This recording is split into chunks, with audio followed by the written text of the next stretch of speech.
Continuamos con la serie El Pacto Eterno. ¿Cómo permanecer en Cristo? Muchas veces el cristiano se encuentra frente a dos planteos muy frecuentes. Uno de ellos, que se debe hacer obras para ponerse en armonía con Dios. Y el segundo, que no es necesario obedecer la palabra de Dios. ¿Pero es esto así? Porque, ¿qué dice la Escritura? Creyó Abraham a Dios y le fue contado por justicia. Romanos 4:3. También dice, pero al que obra no se le cuenta el salario como gracia, sino como deuda. Mas al que no obra, sino que cree en aquel que justifica al impío, su fe le es contada por justicia. Aquí nos planteamos dos cosas. Primero, ¿qué es lo que creyó Abraham? Y segundo, ¿qué significa el hecho de que le haya sido contado por justicia? En el contexto de Romanos 4 leemos que dice, sino que cree en aquel que justifica al impío. Es decir, Abraham, como todos los pecadores, necesitaba paz, el perdón de Dios, y creyó en aquel que justifica al impío. Creyó que al confesar sus pecados, Dios lo perdonaría, y su fe le fue contada por justicia. ¿Qué significa que le fue contado por justicia? Que fue declarado justo por Dios. Dios lo declara justo, lo declara sin culpa, lo justifica, le da su perdón. Y así como Abraham, todo aquel que cree en aquel que justifica al impío, su fe también le es contada por justicia. No necesita añadir obras, méritos propios para hallar el perdón de Dios. El perdón nos es dado gratuitamente, pues por gracia somos salvos. Y esto no es de nosotros, pues es don de Dios.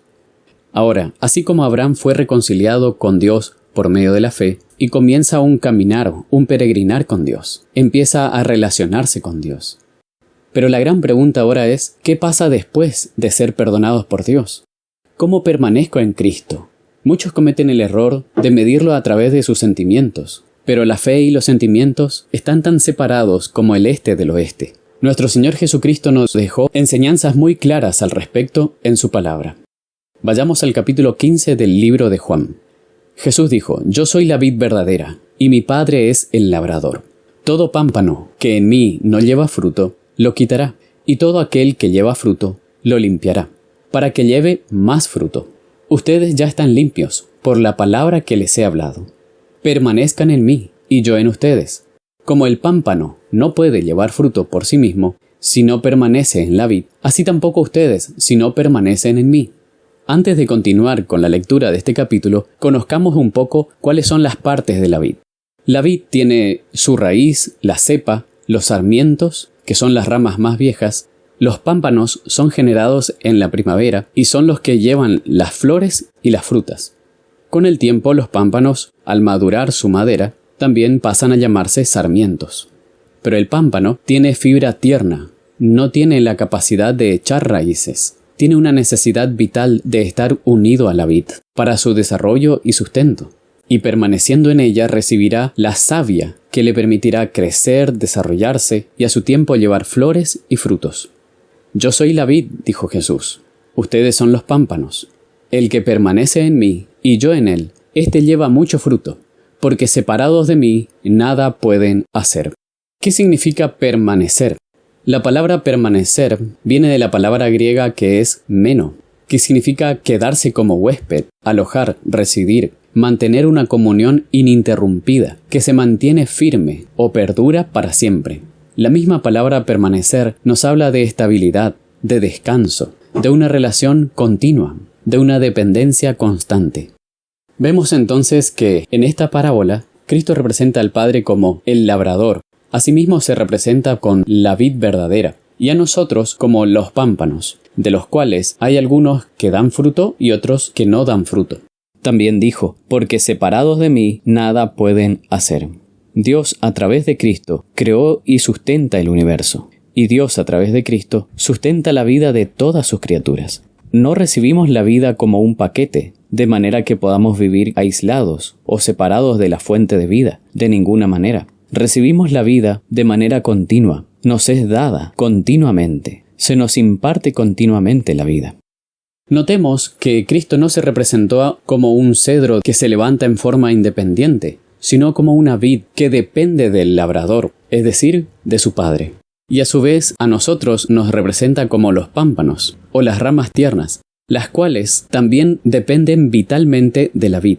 Dijo Cristo: el que permanece en mí y yo en él, éste lleva mucho fruto.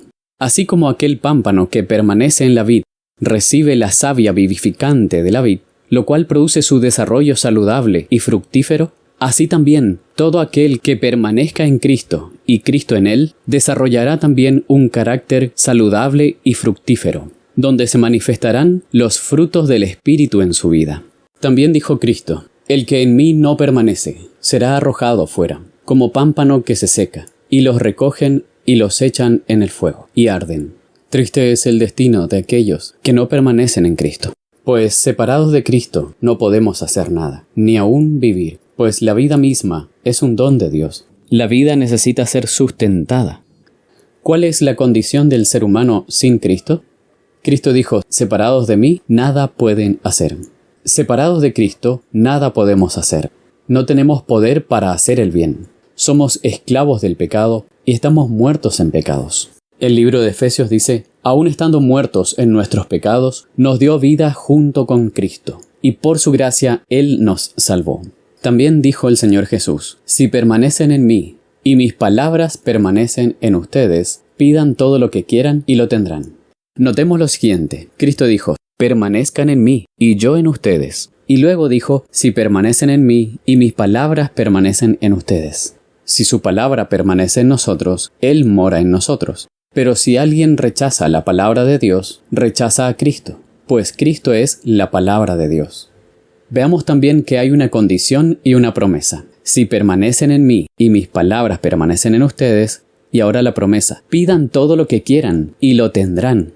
Vemos también que la vida no se recibe como un paquete, sino que es sustentada continuamente. Así como fluye la savia de la vid a todas las partes del pámpano, sustentando así su vida y dándole un desarrollo armonioso, así también el hombre, porque el hombre no es inmortal. La vida es dada y sustentada. La vida se recibe en unión con la fuente de vida. En el caso de los pámpanos, reciben permaneciendo en relación con la vid, que es la fuente de su vida. Y así como ocurre con la vida, ocurre con la justicia. Tanto la justicia que se nos atribuye, que es el perdón de los pecados, como también la justicia impartida, que es la obra de la santificación continua que el Espíritu de Dios realiza en nuestro corazón continuamente. Ambas se reciben en unión con la fuente, que es Cristo, la vid verdadera. Por eso el libro de Timoteo, capítulo 1, versículo 10 también dice: nuestro Salvador Jesucristo, el cual quitó la muerte y sacó a la luz la vida y la inmortalidad por el Evangelio. Dijo Cristo: en esto es glorificado mi Padre, en que lleven mucho fruto, y sean así mis discípulos. Si se soporta con mansedumbre las adversidades, los insultos, la oposición, si se responde a ellos con contestaciones amables, y a los actos de opresión con la bondad, entonces se dan evidencias de que el Espíritu de Cristo mora en el corazón, y de que fluye la savia de la vid viviente por los pámpanos. Qué hermoso es apreciar una vid cargada de frutos, llena de frutos. Qué gratificante es para el labrador cosechar esos frutos con alegría y compartirlos en su mesa. Así también, cuán feliz estará nuestro Padre Celestial cuando ve que aquellos pámpanos, aquellos creyentes que permanecen en Cristo, su Hijo, llevan mucho fruto. ¿No es acaso este pensamiento algo que debería motivarnos a buscar que nuestro Padre sea glorificado en nuestro carácter y en nuestra vida? También dijo nuestro Señor Jesús: como el Padre me ha amado, así también yo los he amado. Permanezcan en mi amor. Permanecer en Cristo también es permanecer en su amor. ¿Cómo permanecemos en su amor? El siguiente versículo dice: si guardan mis mandamientos, permanecerán en mi amor, así como yo he guardado los mandamientos de mi Padre y permanezco en su amor.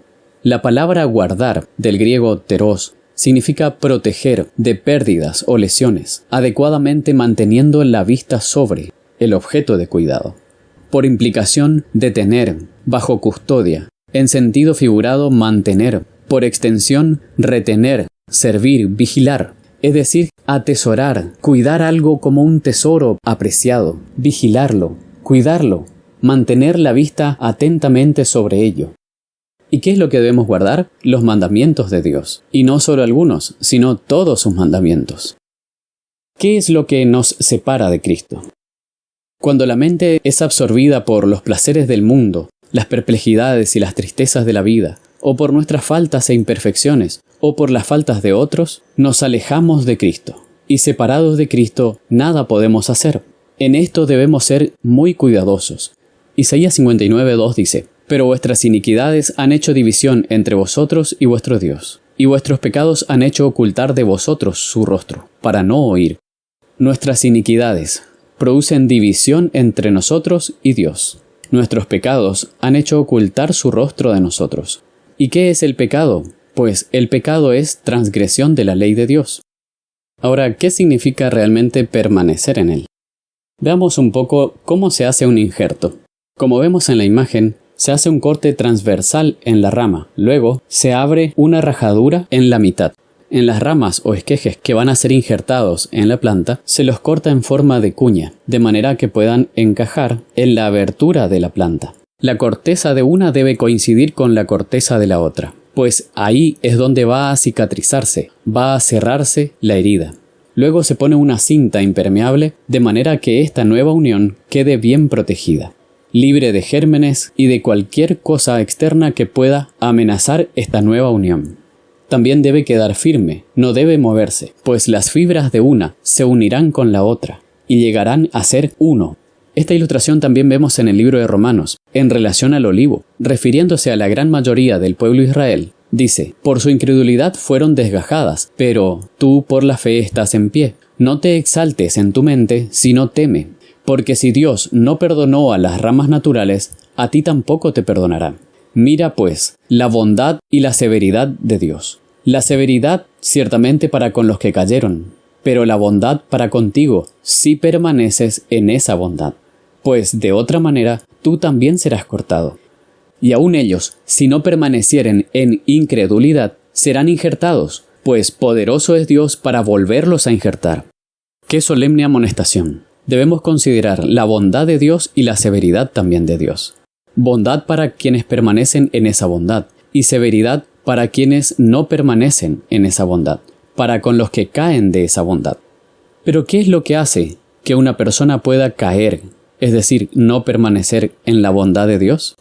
El mismo texto decía: «No te exaltes en tu mente, sino teme». Aquel que se exalta en su mente sigue el mismo camino que aquel querubín que, habiendo conocido la verdad, no permaneció en la verdad, porque se exaltó a sí mismo y quiso ser semejante al Altísimo. Se enalteció su corazón a causa de su hermosura. Dejó de considerar la hermosura física y de carácter que tenía como un don de Dios a través de Cristo, y comenzó a considerarlo como si fuese algo inherente, algo propio o un logro personal. Y dejó de dar gloria a su Creador y sustentador. Quien hace eso se envanece en sus razonamientos y corrompe todas sus facultades, y cae de la bondad de Dios. De ahí el peligro de contemplarnos a nosotros mismos.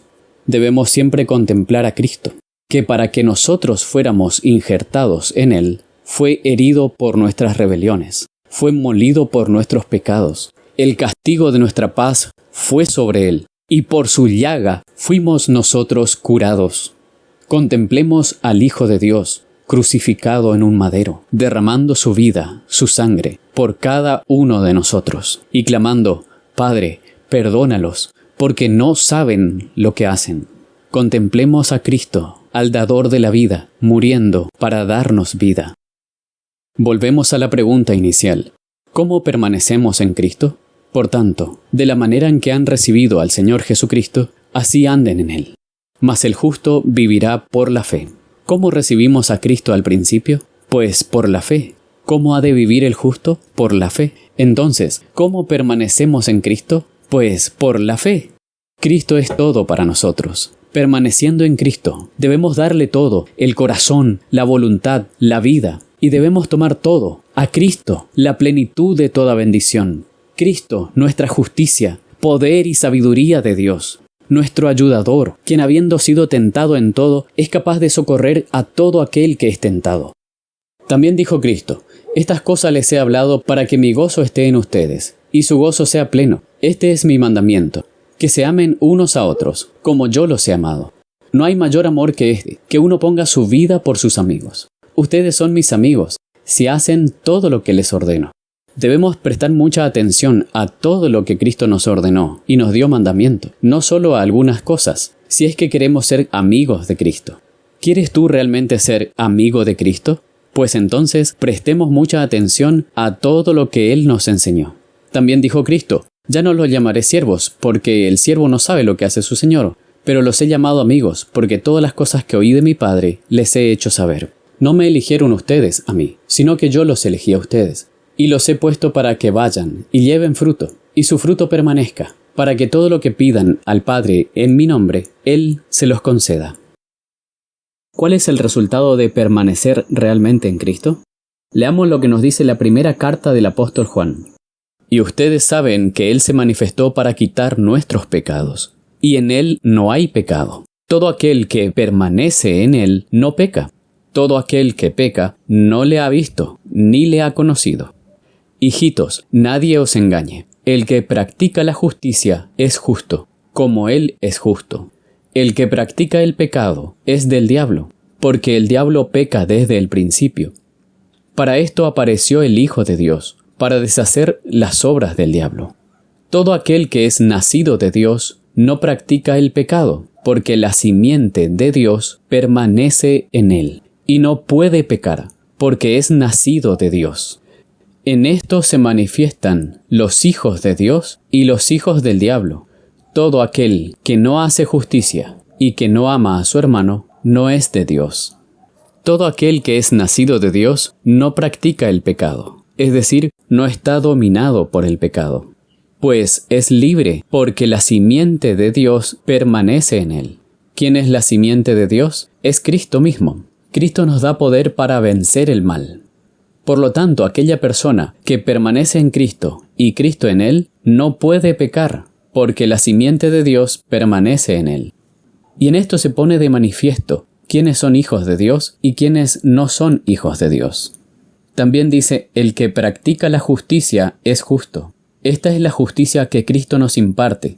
No se refiere aquí al perdón del pecado, sino a la práctica del bien, el obrar en armonía con la ley de Dios, porque todo aquel que comete pecado quebranta la ley. De hecho, el pecado es transgresión de la ley. 1 Juan 3:4. Permanezcamos en Cristo, contemplémosle a Él, y permitamos que Cristo more en nosotros, y así podamos vivir una vida victoriosa en Cristo, para la gloria de Dios. Y sea nuestra experiencia como la del apóstol Pablo, que dijo: y ya no vivo yo, sino que Cristo vive en mí. Y lo que ahora lo vivo en la carne, lo vivo por la fe en el Hijo de Dios, quien me amó y se entregó a sí mismo por mí. Quiero invitarte a que busques a Cristo con todo tu corazón, que atesores su palabra y no le pongas resistencia a la palabra de Dios. Contempla a Cristo cada día. No permitas que tus inclinaciones al mal aparten tu mente de Cristo. Contémplalo a Él, el autor y consumador de nuestra fe. Que Dios te bendiga.